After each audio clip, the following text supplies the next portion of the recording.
question, mes analyses personnelles sur les TikTok ASMR. N'oubliez pas que vous avez le droit de ne pas être d'accord sur mes analyses, mais tout de même, prenez du recul sur ce qu'on peut voir sur TikTok. C'est un phénomène qui ne date pas d'hier.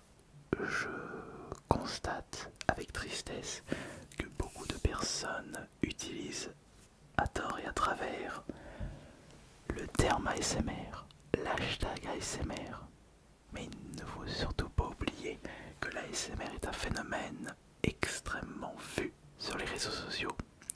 En mettant l'hashtag ASMR, on attire un gros potentiel de spectateurs et cela signifie que les vidéos peuvent être bien beaucoup regardées.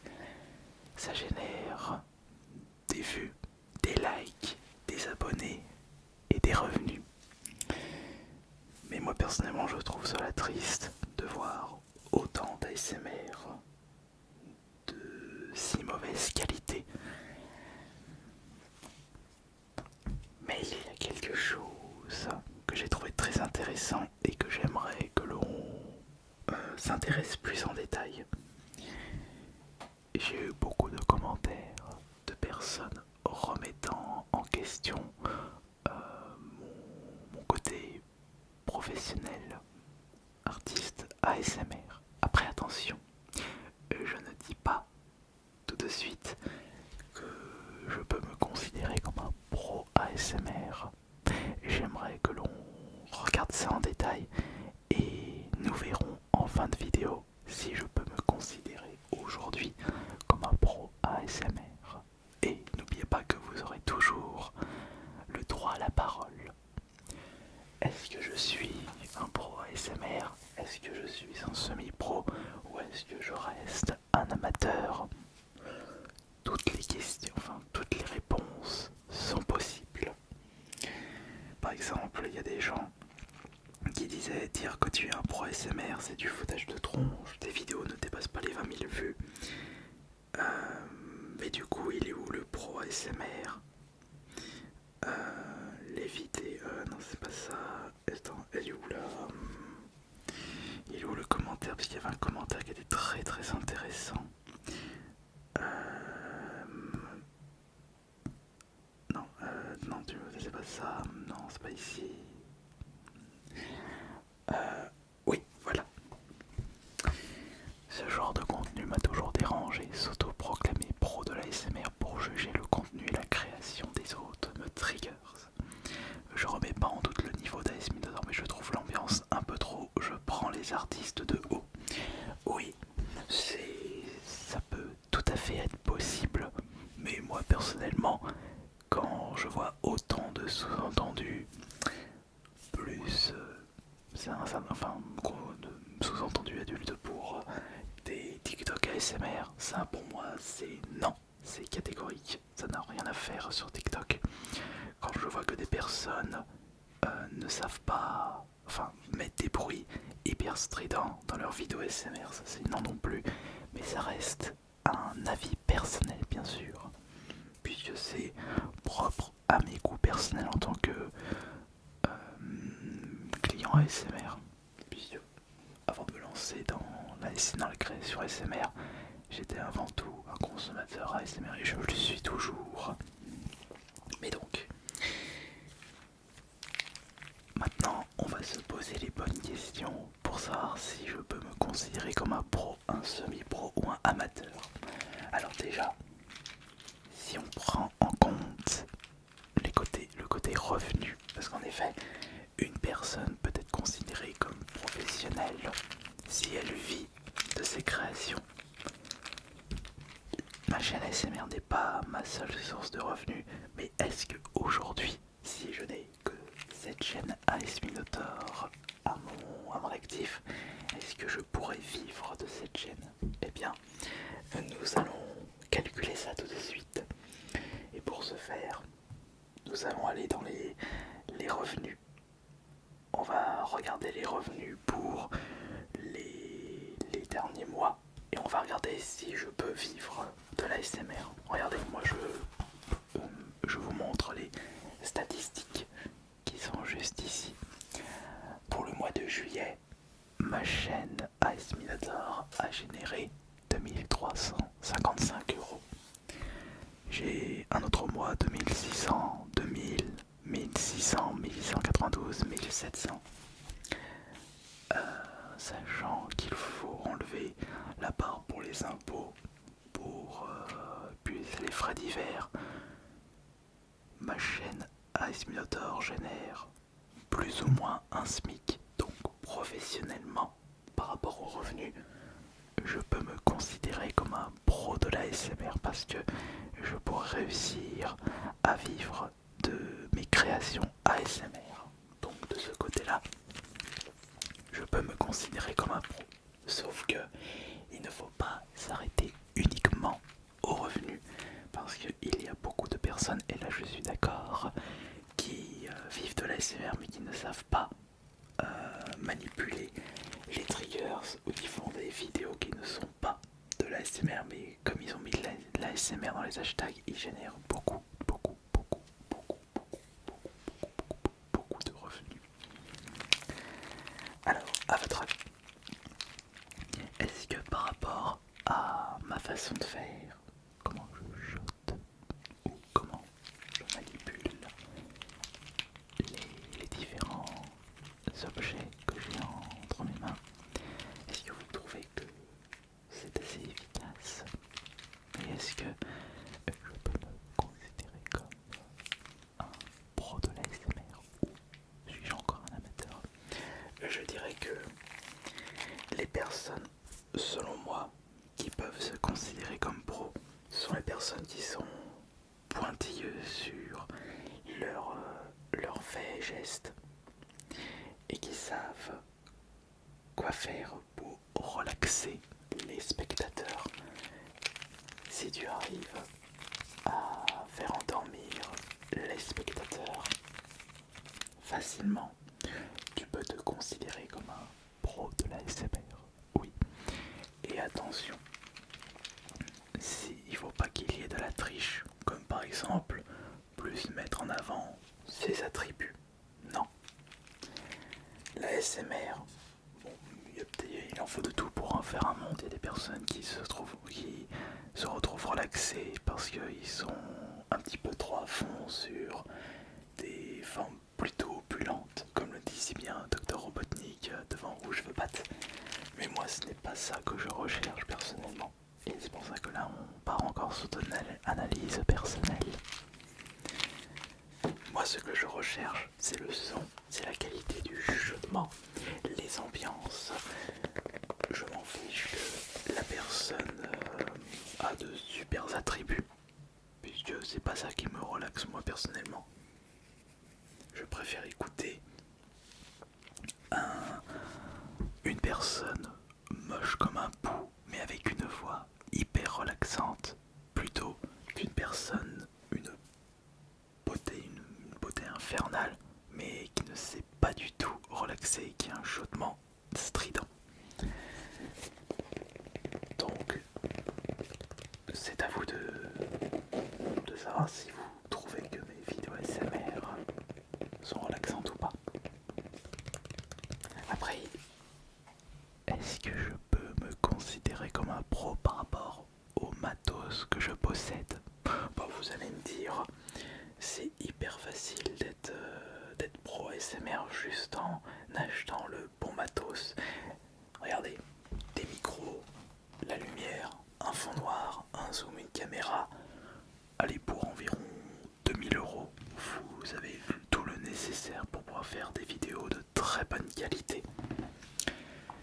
Mais ce n'est pas ça qui fait si une personne est pro ou pas. C'est pas le cadre. C'est la façon de faire. Si justement un artiste ASMR arrive à vous relaxer avec des micros de qualité,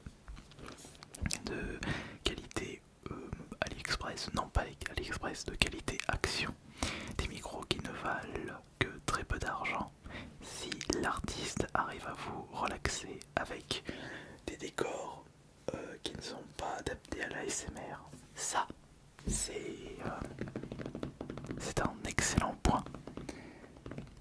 Si vous voyez des personnes qui sont hyper efficaces alors qu'ils n'ont rien et qui font les ASMR avec le moyen du bord, ça c'est un bon point. Il n'y a pas besoin de posséder un super décor, du matos de fou, ou peut-être que vous considérez un artiste ASMR parce que il a un studio adapté et cette personne fait des superbes concepts qui demandent beaucoup de travail et qui n'est pas uniquement des reacts, du chaudement comme je le fais actuellement. Peut-être que je ne peux pas me considérer comme un pro ASMR parce que mes concepts ne sont pas assez recherchés et mes situations restent amateurs.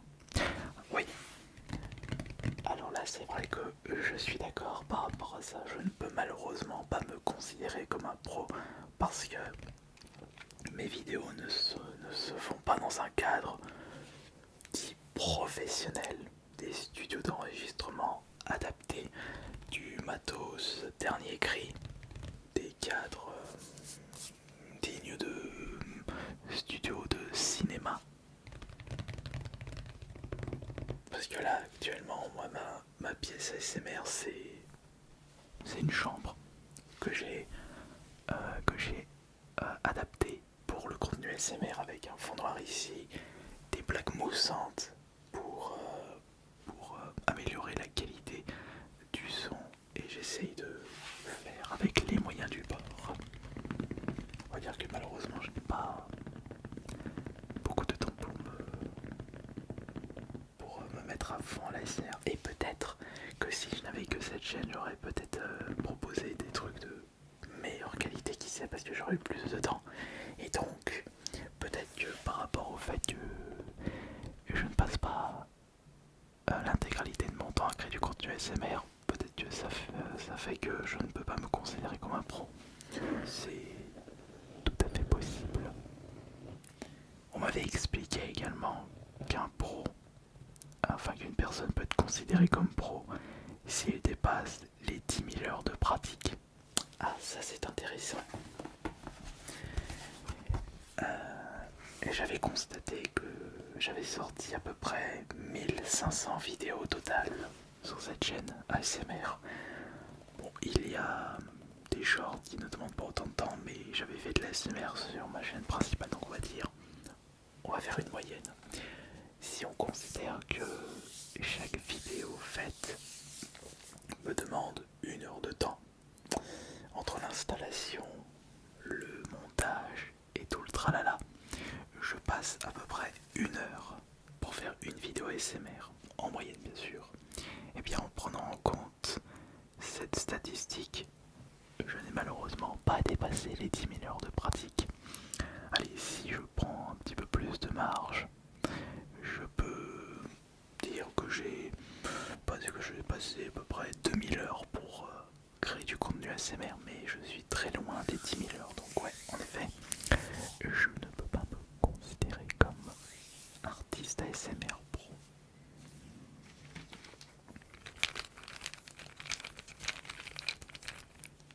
Mais si c'est le cas, si vous de votre côté, vous ne me considérez pas comme un pro ASMR, alors qui sont les pros ASMR selon vous? Eh bien, laissez-moi répondre à cette nouvelle question. Parce que moi personnellement, je peux vous citer des artistes ASMR pro que je considère plus professionnels que moi. Ceux qui... on va en revenir après.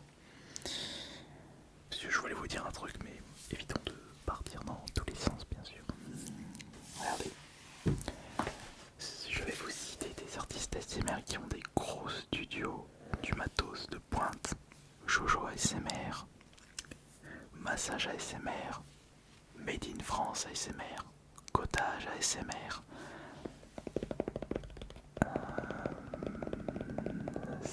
comment il s'appelle l'allemand? Safi, c'est pas Safi, je sais pas comment il s'appelle l'allemand, mais il a toujours une casquette, mais il est extrêmement fort. Donc ASMR, Mais justement, vous savez ce que ça signifie? Ça signifie que toutes ces personnes, ce ne sont que des pointures. Et si on prend en compte ceci, ils ne sont même pas 100 artistes ASMR à se considérer comme pro selon vos critères.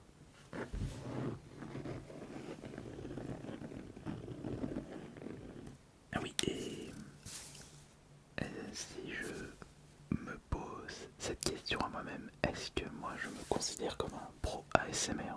Et moi j'ai envie de vous dire, si on prend en compte l'intégralité de tout ce que je vous ai dit, je me considère comme pro ASMR. Car avec toutes ces années écoutées de l'ASMR, je sais ce que les gens recherchent. Je suis toujours présent à créer du contenu alors que ça fait plus de 12 ans que je fais du contenu ASMR avec 1500 vidéos. Le fait que je peux vivre uniquement de cette chaîne ASMR alors que c'est extrêmement compliqué de vivre de l'ASMR. Et le fait que je sais comment faire pour bien me relaxer par rapport au mouvement, par rapport au chuchotement. Et je peux vous dire de par mon expérience personnelle qu'est-ce qui est bien, qu'est-ce qui est pas bien. Mais encore une fois, ça reste des goûts personnels. Et si au final vous n'êtes pas d'accord sur mes analyses quand je fais des reacts, c'est votre choix bien sûr. Vous avez le droit de donner votre avis, vous avez le droit de ne pas être d'accord avec moi. Mais ce qui est sûr, c'est que je vais continuer à vous proposer des reacts ASMR parce que je sais ce qu'est l'ASMR. Je sais qui je suis bien sûr. Et c'est ça, être un professionnel dans un milieu, c'est connaître ses forces, connaître ses faiblesses également. Je ne suis pas parfait dans l'ASMR. J'essaye de faire le mieux, enfin de me comporter le mieux possible, d'être le plus efficace, mais personne n'est parfait dans la vie. La perfection, c'est toujours compliqué à atteindre les sommets. Mais ce que je peux vous dire, c'est que j'ai beaucoup d'idées. Et ça, avoir tout le temps des idées, être toujours motivé, ça c'est être professionnel. Des personnes qui abandonnent pour X raisons et qui baissent vite les bras ne peuvent pas être considérés comme des professionnels. Mais encore une fois,